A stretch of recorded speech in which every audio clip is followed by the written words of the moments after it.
Moments ago, Britain was thrust into one of the most explosive political storms in modern history, a tremor that began behind closed doors and then erupted across the entire nation like a moral earthquake. Reports confirm that Keir Starmer has approved a controversial China-backed expansion inside London, a deal whispered about for months, denied by officials and dismissed by ministers, yet suddenly signed into reality in a single night. Within minutes, the country convulsed. Parliament jolted awake. Security chiefs scrambled. Social media ignited like a firestorm. But the shock did not reach its peak until one voice Britain never expected to hear in this way, shattered the silence. King Charles himself, stern, unmoved, furious. A monarch who rarely intervenes suddenly stepped into a political inferno with a warning that sent shockwaves through the entire establishment. Because this wasn't just any foreign agreement. This was a deal that, according to insiders, gives Beijing a strategic foothold in London under the guise of an infrastructure partnership, a move critics say could reshape Britain's sovereignty for a generation. And Starmer, without hesitation, approved it. For hours, confusion reigned as leaked documents spilled across the internet. The papers spoke of new economic zones, technological integration hubs, and what intelligence officials privately described as a suspiciously opaque security network built inside the capital. The moment the pages hit public view, panic spread like wildfire. Talk radio lines jammed, commentators shouted over one another, and even MPs from Starmer's own party demanded emergency clarification. It was the kind of political catastrophe that doesn't just spark debate. It ignites a national reckoning. In the middle of this escalating chaos, Buckingham Palace received the full briefing. Witnesses say the king's reaction was immediate, angry, alarmed, stunned by the scale, secrecy, and speed of the agreement. For a monarch who has watched governments rise and fall, this decision crossed a line. And so, in a rare constitutional flashpoint, King Charles delivered a private but unmistakable message to Downing Street.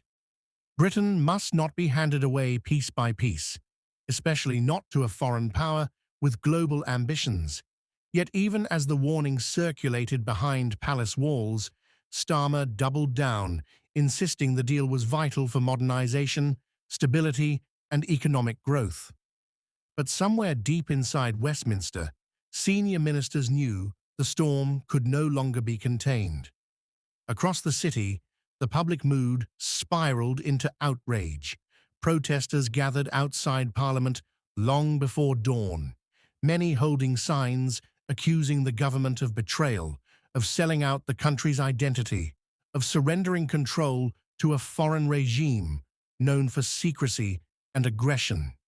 Former intelligence officers appeared in late-night interviews, warning of surveillance risks, compromised infrastructure, and hidden layers of influence that no democratic nation should tolerate. The timing of the deal only deepened the suspicion. Of all weeks, why now? Why in the middle of rising tensions, economic uncertainty, and escalating global power struggles? Why push a partnership so vast, so sensitive, so controversial, without debate, transparency, or consent? And why did it take the king, and not Parliament, to raise the alarm? Those questions echoed through every newsroom and every household as the weight of the moment settled across the country. Was this a bold vision or a reckless gamble? Was Starmer acting strategically or falling into the arms of a foreign government far beyond Britain's control? Inside Westminster, fear began to grow. Senior officials whispered of parliamentary rebellion. Cabinet figures feared that the king's involvement could ignite a constitutional showdown unseen since the days of crisis politics. And still, the Prime Minister refused to retreat. His aides defended the agreement as a transformational partnership, downplaying security fears and dismissing critics as reactionary scaremongers. But in the streets, trust cracked.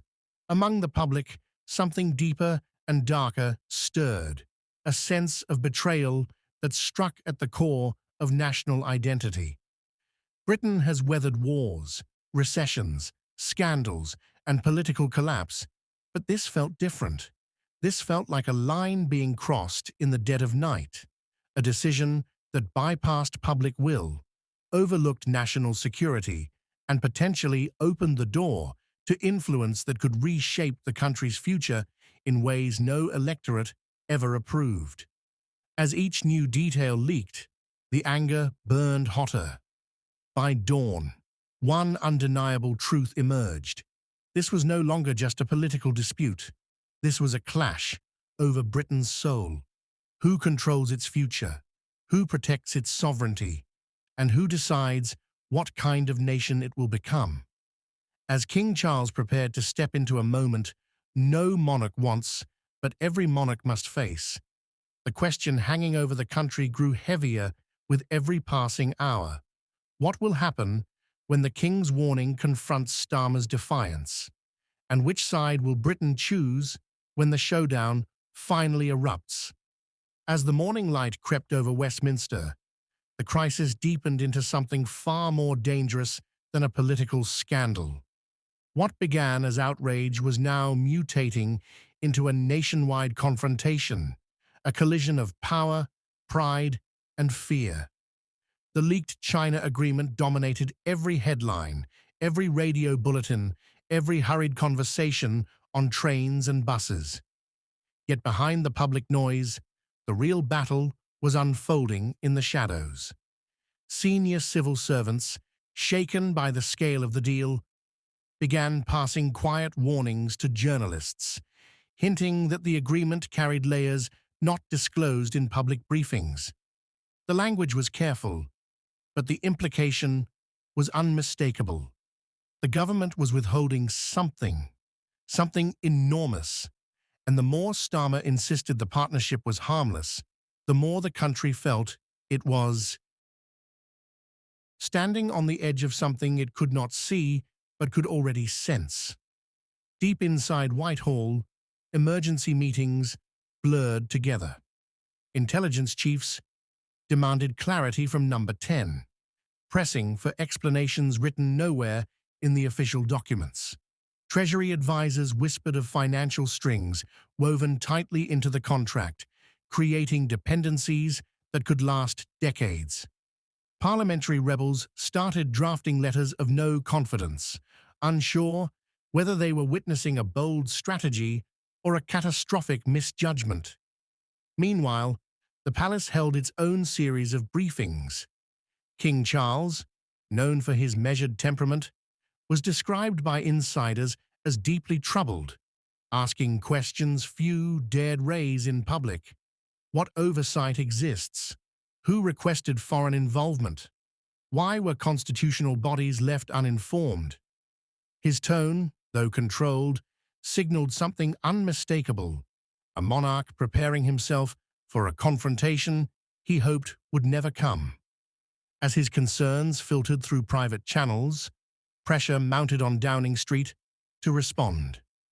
But Starmer refused to flinch. Officials described the Prime Minister as calm but unyielding, convinced that Britain needed rapid economic transformation even if public sentiment lagged behind. To his inner circle, the backlash was merely a misunderstanding, a storm of misinformation that would fade once the benefits became visible. Yet even his closest allies could see the truth.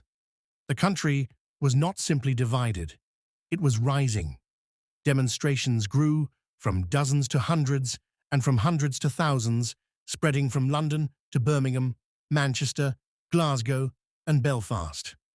Some marched for sovereignty, others for security, all with the same message: Britain must not be reshaped without its consent.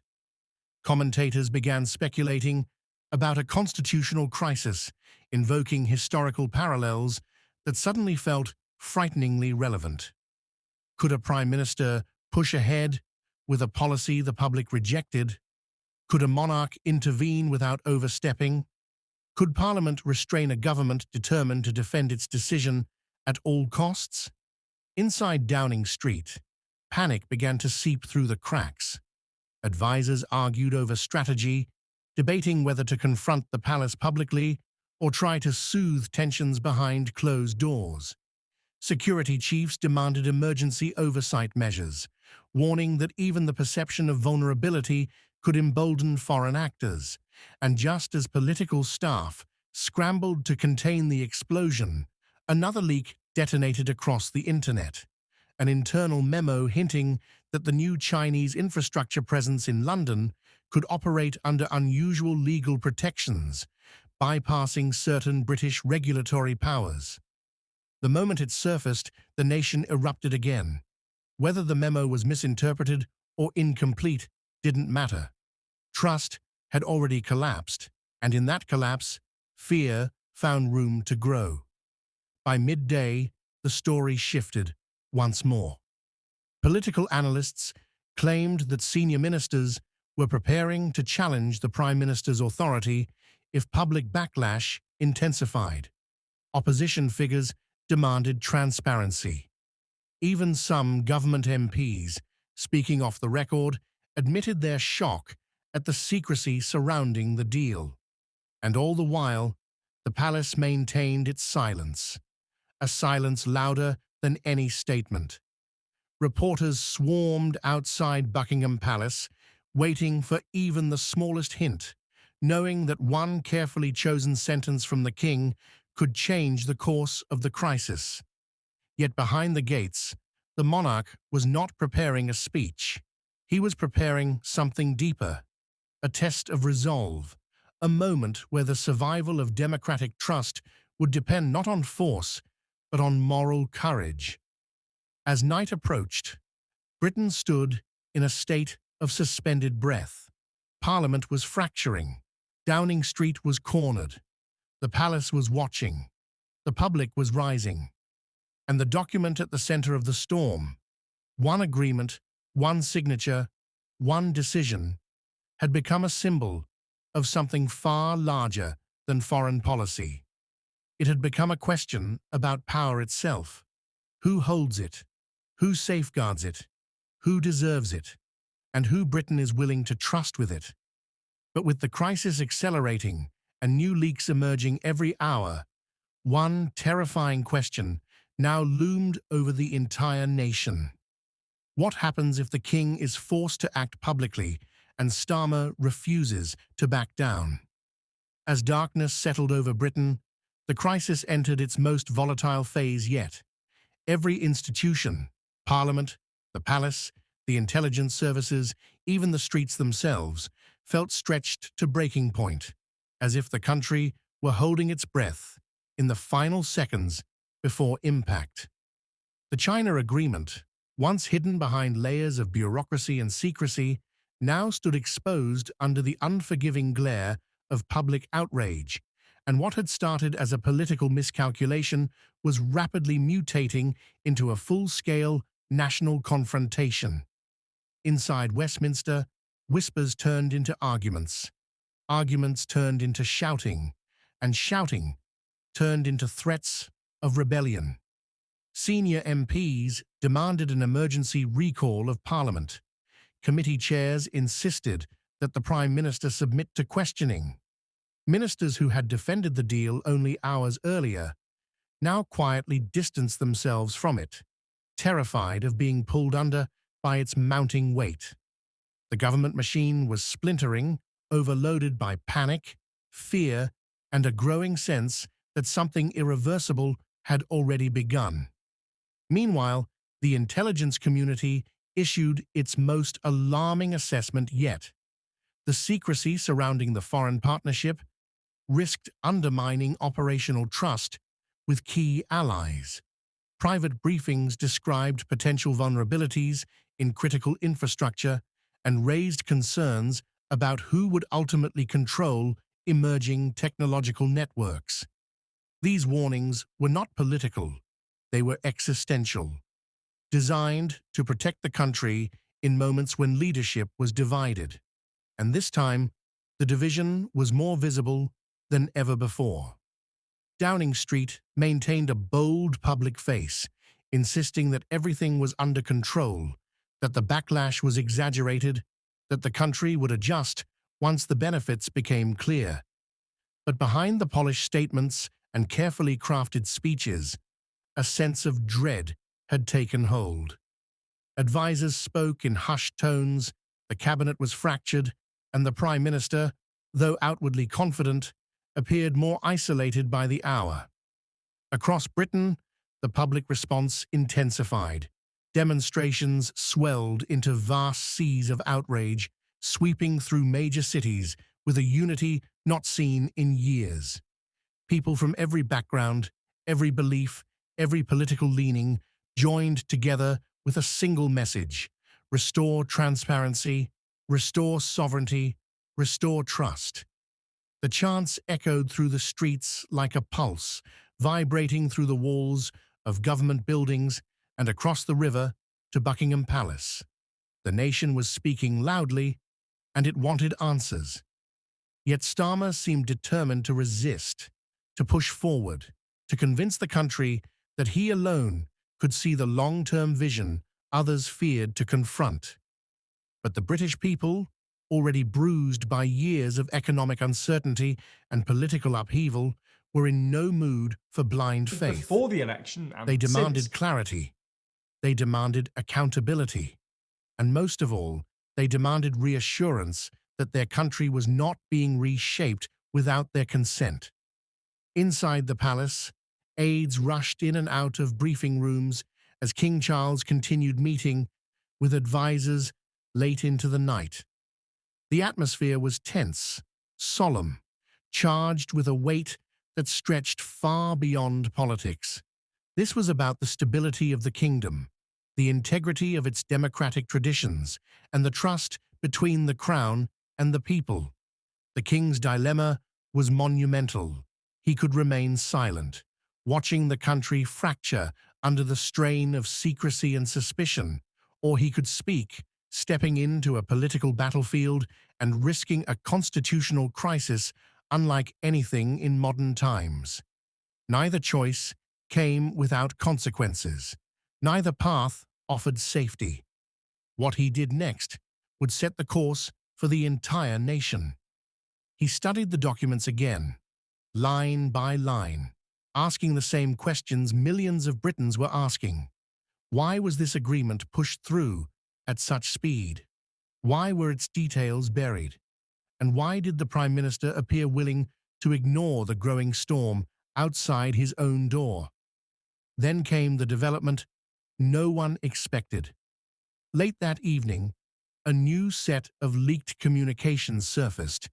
Messages between senior government officials discussing international assurances and strategic alignments that had yet to be revealed to Parliament.